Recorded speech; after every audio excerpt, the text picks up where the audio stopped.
다니엘서는 우리가 잘 아는 대로 총 12장으로 되어 있습니다. 전반부 1장에서 6장까지는 포로 시대에 뛰어난 신앙 영웅 다니엘의 생애를 중심으로 하고 기록이 되어 있습니다. 그리고 후반부 7장에서 12장까지는 다니엘이 직접 받은 4가지 이상을, 환상을 중심으로 앞으로 되어질 일들에 대한 예언의 말씀을 기록해 놓고 있습니다. 다니엘서 1장부터 6장까지는 이야기 형식으로 진행이 되기 때문에 이해하기가 매우 쉽습니다. 그런데 7장부터 12장까지는 전혀 다른 형식으로 묵시문학으로 말씀이 기록되어 있기 때문에 이해하기가 매우 어려운 성경 말씀이기도 합니다. 다니엘서는 연대적 배열에 의한 기록이 아닙니다. 벨사살 왕은 이미 6장에서 죽었는데 오늘 7장 1절 말씀은 바벨론 벨사살 왕 원년에 다니엘이 그 침상에서 꿈을 꾸며 그렇게 시작하는 것으로 볼 때에 다니엘서는 시대적인 배열이 아니라고 하는 것을 알 수가 있습니다. 다시 말하면 지나간 사건들을 다시 언급함으로 말미암아 오늘 기록된 다니엘이 꾸었던 이 꿈의 내용이 단순히 다니엘 시대만을 위한 사건이 아니라 앞으로 오는 모든 시대에게 주고자 하는 놀라운 하나님의 교훈을 담고 있는 것입니다. 오늘 다니엘서 7장에서 다니엘이 본 이상은 2장에서 느부갓네살 왕이 보았던 이상을 새롭게 강조하고 있습니다. 한 번 더 반복을 하고 있는 것입니다. 7장과 2장은 그 중심 교훈은 같지만은 강조점은 서로 다릅니다. 다니엘서 2장에서 느부갓네살 왕이 꾼 꿈은 첫 번째 바벨론이 중심이 되어 있는 그런 교훈의 말씀이었지만은 오늘 7장의 말씀은 마지막 때 나타날 내 나라와 즉 그리스도에 대한 심판을 강조하고 있으며 더 나아가서 이런 모든 즉 그리스도들은 장차 오실 인자에 의하여서 멸망을 당하게 되고 이 땅에 영원한 메시아 왕국이 서게 될 것을 예언을 중심으로 하고 기록이 되어 있는 것입니다. 다니엘서 7장 3절 말씀에 보면은 다니엘이 환상 가운데 본 큰 4짐승에 대하여서 기록을 하고 있습니다. 첫 번째 어떤 짐승이 등장하고 있는가? 4절 말씀을 우리 같이 한번 봉독하도록 하겠습니다. 시작. 첫째는 사자와 같은데 독수리에 날개가 있더니 내가 보는 중에 그 날개가 뽑혔고 또 땅에서 들려서 사람처럼 2발로 서게 함을 받았으며 또 사람의 마음을 받았더라. 사자는 동물의 왕으로서 능력과 지혜에 있어서 모든 동물들 위에 뛰어납니다. 사자가 한번 표열을 하게 되면 산천초목이 떨리고 짐승들은 사지가 마비되어 오도 가도 못하고 꼼짝도 못하게 됩니다. 제가 한 번은 달성공원에 사자 우리 앞에 진돗개 한 마리를 끌고 가서 앞에 세워보았더니요, 사자가 하고 한번 울어대니까요, 그 용감한 진돗개가 털썩 주저앉아서 오줌똥을 다 싸더라니까요. 얼마나 사자가 무서운지 모릅니다.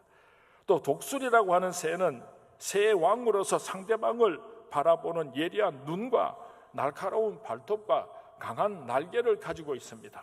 사자만 해도 무서운데 독수리의 날개까지 가진 짐승이니까 그 위험과 용맹스러움이 어떠하였겠습니까? 독수리의 날개를 가진 사자는 곧 비사라고 하는 그런 그림을 우리가 생각해 볼 수가 있는데요, 이것은 바로 바벨론 왕 느부갓네살 왕을 가르치는 것입니다. 그의 왕권과 문명은 다른 어떤 나라들보다도 탁월하였습니다. 그러나 그런 영원히 지지 않을 것만 같았던 바벨론이라고 하는 나라도 바사에 의하여서 멸망을 당하게 되고 역사에서 사라져버리고 말았습니다. 두 번째로 다니엘이 본 환상 가운데 나타난 짐승입니다. 5절 말씀 우리 같이 한번 보도록 하겠습니다. 시작. 다른 짐승 곧 둘째는 곰과 같은데 그것이 몸 한쪽을 들었고 그 입의 입 사이에는 새 갈빗대가 물렸는데 그것에게 말하는 자들이 있어 이르기를 일어나서 많은 고기를 먹으라 하였더라. 곰은 사자에 비하여서 그 능력과 지혜와 용모가 열등합니다. 움직임에 있어도 둔합니다. 그래서 둔한 사람을 보면은 우리가 저 사람 곰 같다, 곰, 그렇게 말을 하기도 하는 것입니다. 그러나 반면에 곰은 포기하지 않는 끈질긴 정신을 가지고 있습니다. 그리고 곰은 얼마나 식욕이 왕성한지 모릅니다. 이 곰은 메대와 바사 왕국을 비유하고 있는 것입니다. 그들은 적국과 싸우는 데 있어서 어떠한 전략도 가지고 있지 않았습니다. 적군이 1000명이 공격을 해오면은 10,000명의 자기 군대를 파송해서 숫자를 가지고 인해 전술로 다른 나라 사람들을 정복해 갔던 것입니다. 아무런 전략이 필요 없었습니다. 무대가리로 숫자로 밀어붙였던 나라가 바로 메대와 바사라고 하는 나라입니다. 실제로 바사의 크기는 바벨론 제국의 2배에 다다랐던 것을 역사는 말하여 주고 있습니다. 세 번째로 나타나는 짐승입니다. 6절의 말씀을 같이 보도록 하겠습니다. 시작. 그 후에 내가 본즉 다른 짐승 곧 표범과 같은 것이 있는데 그 등에는 새의 날개 넷이 있고 그 짐승에게 또 머리 넷이 있으며 권세를 받았더라. 표범이 얼마나 민첩합니까? 빠른 속도로 광대한 초원을 달려나갑니다. 이 짐승은 새의 날개 넷이 달려 있다고 기록하고 있으니까 표범에다가 새의 날개를 달고 있으니까 얼마나 빠르고 또 빨랐겠습니까? 이 짐승은 그리스의 알렉산더 대왕을 가리키고 있는 것입니다. 알렉산더 대왕은 약관 20살에 정복 전쟁을 시작하여서 30살에 세계를 정복하였던 사람입니다. 그는 쌍날개가 달린 표범과 같이 빠르고 용맹스럽게 세상을 정복하여 나갔습니다. 그러나 젊은 나이에 술 취함과 방탕함으로 인하여서 요절하여 비참하게 죽고 말았습니다. 네 번째 나타나는 짐승입니다. 7절 말씀을 우리 같이 한번 봉독하도록 하겠습니다. 시작. 내가 밤 환상 가운데 그 다음에 본 넷째 짐승은 무섭고 놀라우며 또 매우 강하며 또 쇠로 된 큰 이가 있어서 먹고 부서뜨리고 그 나머지를 발로 밟았으며 이 짐승은 전에 모든 짐승과 다르고 또 10뿔이 있더라. 이 짐승은 세상의 어떤 짐승으로도 표현할 수 없는 극히 잔인하고 무서운 짐승이었습니다. 이 짐승은 큰 철 이빨을 가지고 있어서 무엇이든지 먹고 부수고 또 발로 짓밟아 버렸습니다. 또한 그의 머리에는 10개의 뿔이 있었다고 기록을 하고 있습니다.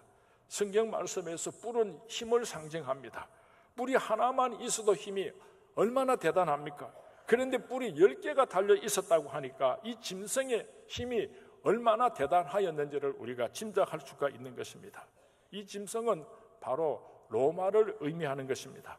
로마는 잘 연단된 훈련된 군대를 가지고 있어서 가공할 힘과 파괴력으로 온 세상을 정복하여 나갔습니다. 이탈리아 반도 및 지중해 전체와 이스라엘을 포함한 팔레스타인과 유럽, 영국을 정복하여 나갔습니다. 이들은 단순히 그 세상을 정복하기만 한 것이 아니라 정복을 하는 과정에 있어서 수많은 사람들을 잔인하게 죽였습니다. 그리고 수많은 사람들을 노예로 끌고 와서 노예로 부리고 또 팔았습니다. 로마는 인류 역사에 아무런 업적도 남기지를 못하고 파괴만 일삼다가 결국은 도덕적인 부패로 인하여서 자멸하고 476년에 이 지구상에서 그 역사를 마감하고 말았던 것입니다. 오늘 성경 말씀에 나타나는 다니엘이 보았던 네 짐승의 공통점이 있습니다. 그것이 무엇인가 하면 한때는 불과 같이 일어났다가는 한때는 성난 파도와 같이 일어났다가는 얼마 지나지 않아서 멸망당하고 허무하게 역사 속에서 사라져버리고 말았다고 하는 것입니다. 오늘날도 마찬가지입니다. 어떤 나라도 어떤 개인도 영원한 것은 없습니다. 한때는 온 세상을 옮겨 삼킬 것 같은 그런 세력이 불같이 일어났다가도 찰나와 같이 역사 속에서 사라져버리고 잊혀져 버리는 것이 바로 인류의 역사이고 또한 하나님의 섭리인 것입니다. 부귀영화, 흥망성쇠, 그거 아무것도 아닙니다. 9절부터는 지금까지 보던 내용과는 전혀 다른 새로운 세계를, 새로운 계시를 하나님께서는 다니엘에게 보여주셨습니다. 이제부터는 지금까지의 잔인하고 탐욕스러운 강폭한 세상 왕들과는 대조적으로 거룩하신 하나님의 보좌와 공의로운 심판을 기록하고 있는 것입니다. 9절과 10절 말씀을 우리 함께 봉독하도록 하겠습니다. 같이 봉독합니다. 시작. 내가 보니 왕자가 놓이고 옛적부터 항상 계신 이가 좌정하셨는데 그의 옷은 희기가 눈 같고 그의 머리털은 깨끗한 양의 털 같고 그의 보좌는 불꽃이요 그의 바퀴는 타오르는 불이며 불이 강처럼 흘러 그의 앞에서 나오며 그를 섬기는 자는 천천히요 그 앞에서 모셔선 자는 만반이며 심판을 베푸는데 책들이 펴 놓였더라. 하나님을 믿고 어렵게 사는 사람들에게는 생명수의 강을 흘려보내셔서 영생을 선물로 주시지만은 하나님을 대적하며 모든 악을 행하는 자들에게는 뜨거운 유황불로 심판하시는 장면을 보여주셨던 것입니다. 하나님께서 장차 우리를 어떻게 심판하시겠는가? 그 심판의 근거가 무엇인가? 오늘 성경 말씀 10절 말씀 마지막에 보면은 심판을 베푸는데 책들이 펴 놓였더라. 우리를 심판할 책들이 놓여 있습니다. 그 책에는 내가 어떤 말을 했는가, 어떤 행동을 했는가, 더 나아가서 내 마음속에 어떤 생각들을 품고 있었는가, 그 모든 것들이 생명책에 기록이 되어 있습니다. 함부로 말하지 마세요. 함부로 행동하지 마세요. 안 보인다고, 안 본다고 함부로 생각하지 마세요. 그 모든 것들이 생명책에 기록이 되어 있고 그 책을 가지고 나를 심판하시는 날, 우리는 그 공의 앞에서 부정하지 못하는 날이 있을 것입니다. 두렵고 떨리는 마음으로 그 날을 항상 준비하며 살아가는 저와 여러분이 될 수 있기를 주님의 이름으로 부탁을 드립니다. 다니엘은 거룩하신 하나님과 그 심판을 보면서 온 몸의 전율을 느꼈습니다. 그런데 이번에는 더 놀랍고 소망이 넘치는 이상을 하나님께서 보여주셨습니다. 13절 말씀을 우리 함께 봉독하도록 하겠습니다. 시작. 내가 또 밤 환상 중에 보니 인자 같은 이가 하늘 구름을 타고 와서 옛적부터 항상 계신 이에게 나아가 그 앞으로 인도되매. 이 다니엘이 하나님께서 장차 온 인류를 심판하러 오시는 장면을 보았을 때는 너무 감사하고 영광스러웠습니다. 그 다음에 하나님께서 또 다른 한 이상을 보여주셨는데 하나님의 아들 인자가 이 세상에 내려와서 이 세상을 심판하는 장면을 보여주었을 때에 다니엘이 얼마나 두려워서 떨었는지 모릅니다. 왜냐하면 다니엘이 예수님을 이해할 수가 없었던 시대였기 때문입니다. 예수님께서 이 땅에 오시기 553년 전에 다니엘이 예수님에 대해서 전혀 알기도 전에 하나님께서는 예수님을 보여주셨고 그 예수님께서 온 인류를 심판하실 장면을 보여주었을 때 다니엘이 얼마나 두려웠겠습니까? 얼마나 놀랐겠습니까? 성경 말씀은 이와 같이 너무나 귀하고 너무나 두려운 하나님의 말씀이라는 것을 꼭 기억할 수 있기를 바랍니다. 예수님께서 이 땅에 오시기 전에 이미 예수님께서 인자로 이 땅에 심판하러 오신다는 것을 다니엘을 통해서 예언하시고 보여주셨던 것입니다. 인자 같은 이가 하늘 구름을 타고 와서 여기서 인자 같은 이는 바로 예수님을 가르치고 있습니다. 예수님께서는 그 본체가 하나님과 동등하신 분이시지만은 하늘나라의 권세와 영광을 누리셔야 하는 분이심에도 불구하고 하나님의 뜻을 이루어드리기 위해서 하늘의 영광과 하늘의 권세를 다 버리시고 이 땅에 한없이 비참한 인간의 모습을 입고 찾아오셨습니다. 이 땅에서도 인간들 위에 군림하지 아니하시고 도리어 종이 되어 주셨습니다. 예수님은 십자가에 못 박혀 돌아가시기까지 자기 자신을 철저히 낮추시고 희생하셨습니다. 그 예수님께서, 그 인자께서 심판의 날에 오실 때 어떤 일들이 일어나는가 14절 말씀입니다. 같이 한번 봉독합니다.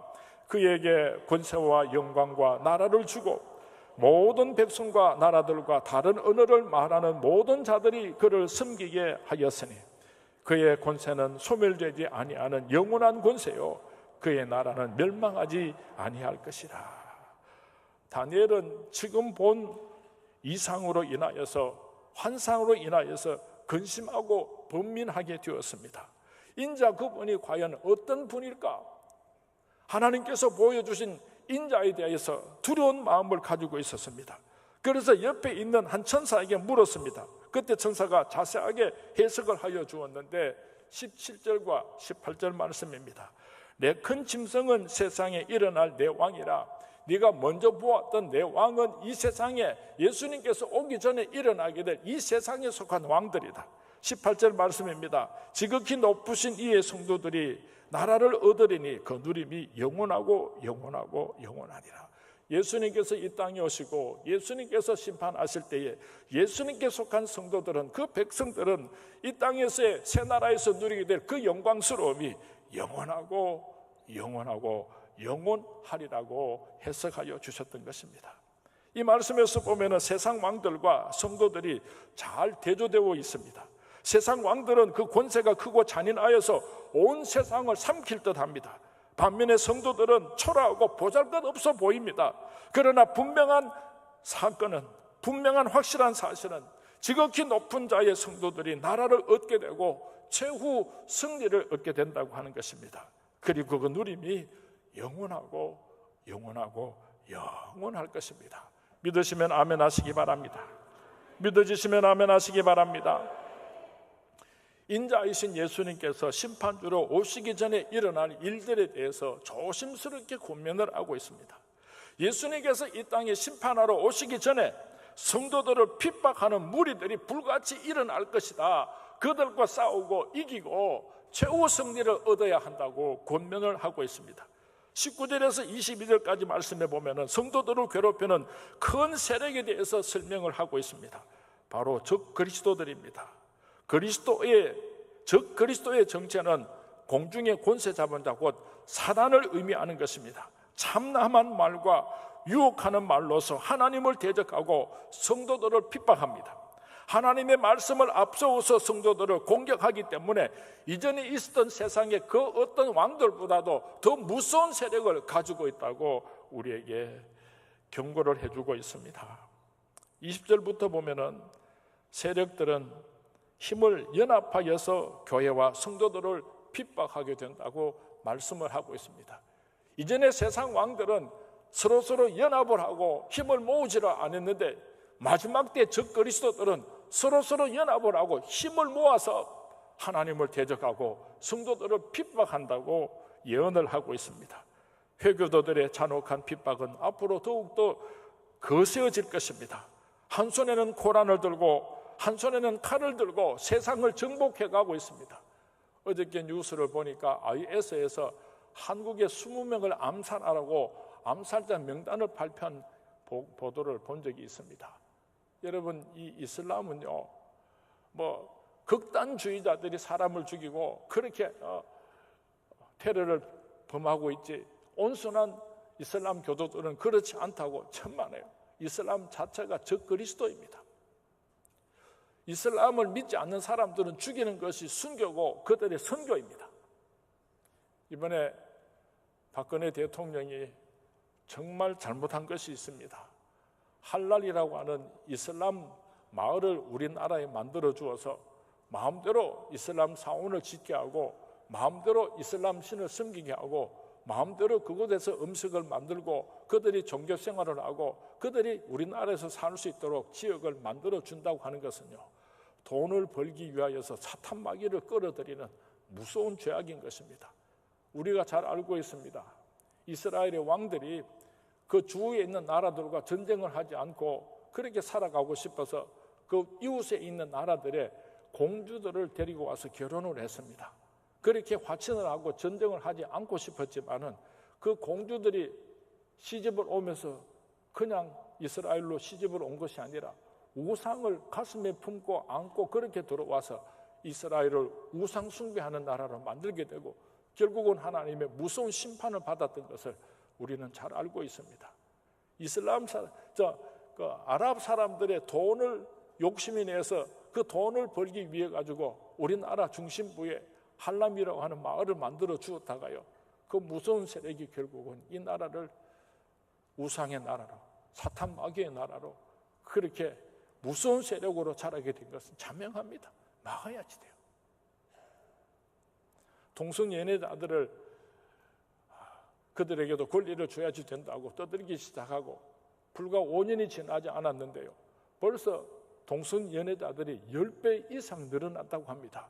그리고 지금 현재의 동성 연애자들을 치료하기 위해서 들어가는 약값이 1년에 1조 7천억 원이랍니다.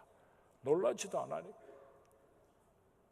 우리가 생각할 때에 이슬람은 따로 있고 동성 연애자들은 따로 있고 이단들은 따로 있고 서로 따로 있는 것처럼 생각하는데, 그 우두머리는 사탄이고 그 쫄개들이 마귀 새끼들인 것입니다. 조심해야지 됩니다. 마지막 때에 그 사탄 마귀들이 우는 사자와 같이 삼킬자로 두루 찾아다니는 바로 그런 때에 오늘 저와 여러분들이 살아가고 있는 것입니다. 종말이 임하게 되면은 환난이 일어납니다. 25절 말씀입니다. 같이 봉독합니다. 시작. 그가 장차 지극히 높으신 이를 말로 대적하며 또 지극히 높으신 이의 성도를 괴롭게 할 것이며 그가 또 때와 법을 고치고자 할 것이며 성도들은 그의 손에 붙임받아 한 때도 두 때와 반 때를 지내리라. 사탄 마귀가 우리를 잡고 핍박할 때에 한 때와 두 때와 반 때를 지나게 될 것이다. 그렇게 성경 말씀에 기록하고 있습니다. 많은 신학자들은 상당히 오랜 시간 동안 사탄 마귀의 올무에서 우리 그리스도인들이 고통을 당할 것이라 그렇게 해석을 합니다. 그런가 하면 또 어떤 신학자들은 3년 반 동안 하나님의 백성들이 사탄 마귀에게 고난을 받게 될 것이다. 그렇게 해석을 하는 사람도 있습니다. 뿐만 아니라 저는 이렇게 생각을 합니다. 오늘도 사탄 마귀가 우리를 쓰러뜨리려고 할 때요, 한 때가 지나가고 두 때가 지나가고 반 때가 지나가면 사탄 마귀는 멸망하고 사라지고 말 것입니다. 맨 처음에 사탄 마귀가 나를 쓰러뜨리려고 할 때는 한 때입니다. 불같이 일어납니다. 그리고 그 사탄 마귀가 결정적으로 나를 쓰러뜨리려고 할 때는 두 때라고 하는 시간이 있습니다. 그때는요 정말 힘들고 어렵습니다. 하나님이 안 계시는 것처럼 여겨지고 나는 여기서 죽고 마는가 싶을 만치 두려운 마음이 들 것입니다.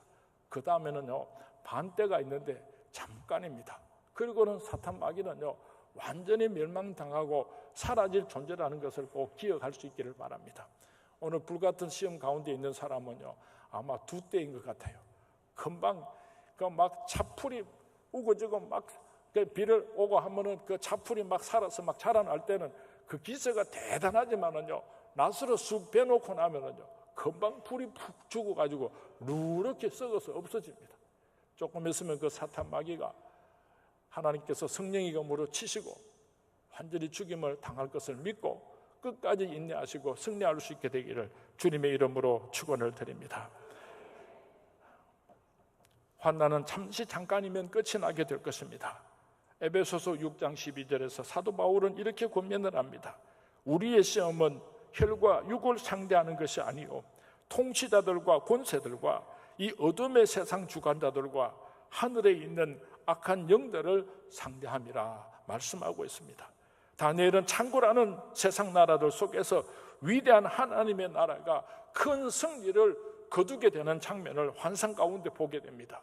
26절과 27절 말씀을 우리 함께 봉독하도록 하겠습니다. 시작.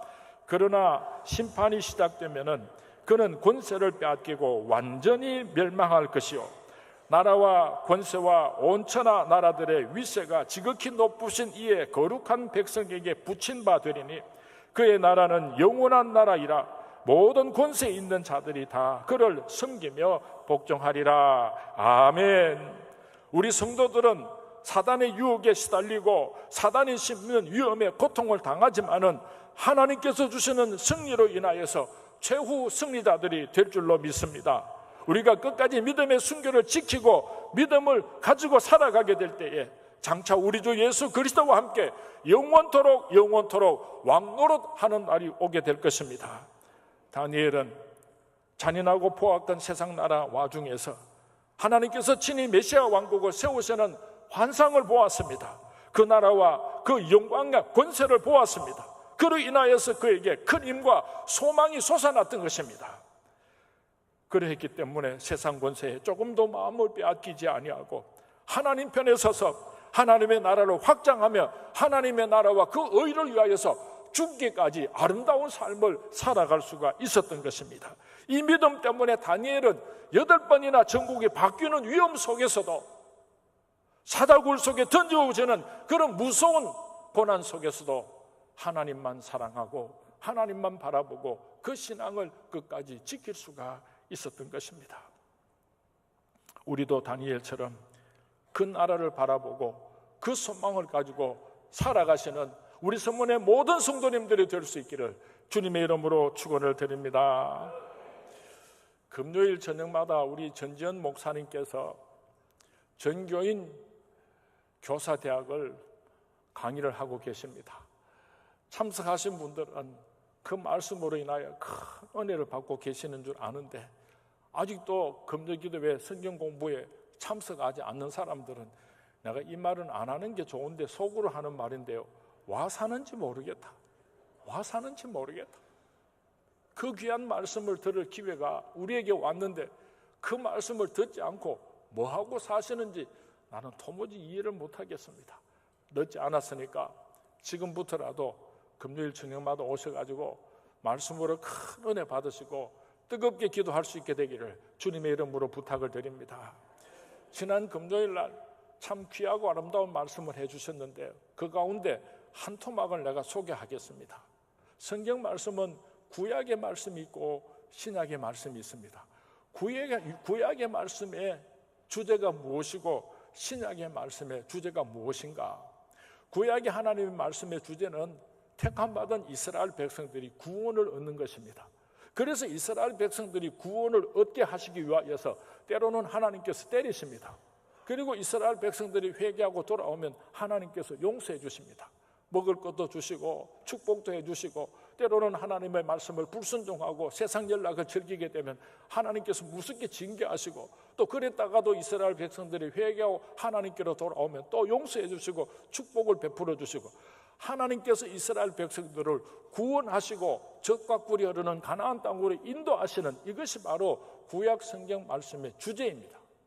그런가 하면 신약의 주제 말씀은 무엇인가 하면은 예수님께서 이 땅에 오심으로 말미암아 우리 온 인류가 지은 죄를 다 용서함을 받고 구원이 완성이 되었습니다. 예수님께서 이 땅에 오신 목적이 구원을 완성시키는 것입니다. 그 구원이 완성이 되었기 때문에 신약 성경 말씀의 주제는 무엇인가 하면은 이 땅에서 구원을 얻는 것이 아니고 영원한 하늘나라 천국에 들어가는 것, 이것이 바로 신약 성경 말씀의 대주제인 것입니다. 오늘 우리가 예수를 믿는다고 할 때에 이 세상에서 잘 먹고 잘 사는 것, 그것도 우리가 예수를 믿는 한 부분이기는 하지만은 더 큰 주제가 있다고 한다면 그것은 이 세상이 아니고 영원한 하늘나라를 어떻게 들어갈 수가 있겠는가? 이 세상에서 사탄과 마귀와의 전쟁에서 어떻게 승리하고 적과 꿀이 흐르는 영원한 하늘나라에 들어갈 수 있는가? 이것이 바로 신약 성경 말씀의 주제입니다. 오늘 우리가 예수를 믿는 목적인 것입니다. 사랑하는 성문의 성도님, 이 세상의 왕들은 그렇게 화려했지만 역사 속에서 다 사라지고 없어졌습니다. 이제 예수님께서 재림하여 오셔서 심판하실 때에 끝까지 그 믿음의 절개를 지키고 그 고난을 참고 승리한 사람들을 영원한 하늘나라로 데리고 가실 것입니다. 하나님의 나라가 이 땅에 이루어질 것입니다. 그 나라의 주인공들이 되시는 우리 성문의 모든 성도님들이 되시기를 주님의 이름으로 축원을 드립니다. 주님의 이름으로 축원을 드립니다.